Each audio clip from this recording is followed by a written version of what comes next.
حضرت سعد بن ربی رضی اللہ تعالی عنہ احد کے میدان میں زخمی پڑے تھے. وَبِهِ 70 ضربۃ، اور بدن پر 70 زخم لگے ہوئے تھے. ایک زخم بھی گہرا ہو تو بڑا درد ہوتا ہے، 70 زخم تو بہت بڑا مسئلہ ہے. 70 زخموں سے خون بہ رہا تھا، روح نکلنے والی تھی. اتنے میں ہمارے آقا علیہ الصلوۃ والسلام کی طرف سے ان کو سلام پہنچا. سرکار کا سلام مسکراتے ہوئے دیا اور کہنے لگے انی لاجد ریح الجنہ، لیٹا احد میں ہوں، مجھے خوشبو جنت کی آ رہی ہے. اس موقع پر حضرت سعد بن ربی نے قیامت تک کے مسلمانوں کو ایک پیغام بھیجا تھا.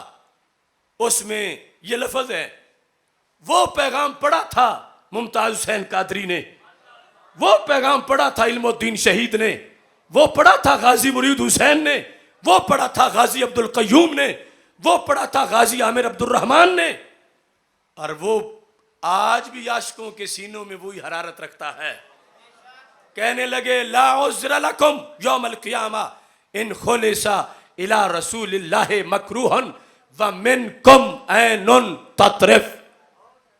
اے قیامت تک کے مسلمانوں، چھ جائے کہ تم لاکھوں کروڑوں ہو اور توہین ہوتی رہے اور تم خواب خرگوش میں رہو، اگر ساری امت شہید ہو جائے، سارے اجل کی نیند سو جائیں، صرف ایک شخص کی آنکھیں ابھی کھلی ہوں، وہ نہ مرا ہو، وہ نہ شہید ہوا ہو.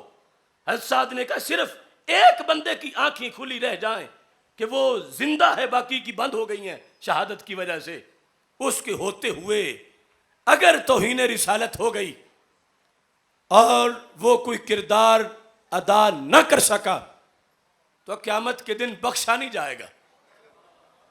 یہ دلیل دے کر چونکہ میں تنہا تھا، چونکہ ادھر کروڑ تھے میں ایک تھا، ادھر لاکھوں تھے میں اکیلا تھا، لہذا رب مجھے بخش دے میری یہ سستی اور غفلت کو.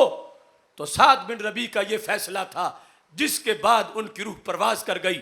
امام ذہبی نے سیر اعلام نبلاء میں لکھا ہے، انہوں نے کہا اس ایک کو بھی معافی نہیں ملے گی، یعنی رب کی طرف سے یہ کہا جائے گا تو اپنی جان تو پیش کر سکتا تھا، پھر تو نے بچا کے کیوں رکھی، تو بھی تو قربان ہو جاتا.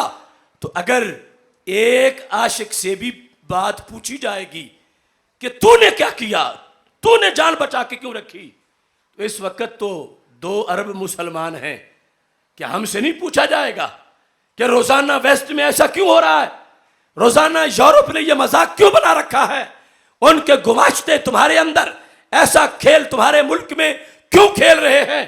تو اس بنیاد پر ہمیں یہ آخرت کی فکر بھی پیش نظر رکھنی چاہیے کہ جس زمانے میں ہم زندہ ہیں، ایک زندگی کا خراج بھی ہے کہ ہمارے اوپر کچھ ذمہ داریاں ہیں، کچھ پابندیاں ہیں، کچھ ڈیوٹیاں ہیں کہ ہم اس چھت کے نیچے اس دین کے وارث ہیں جو آخری پیغمبر صلی اللہ علیہ وسلم ہمیں دے گئے ہیں، نیلی چھت کے نیچے زمین کے اوپر.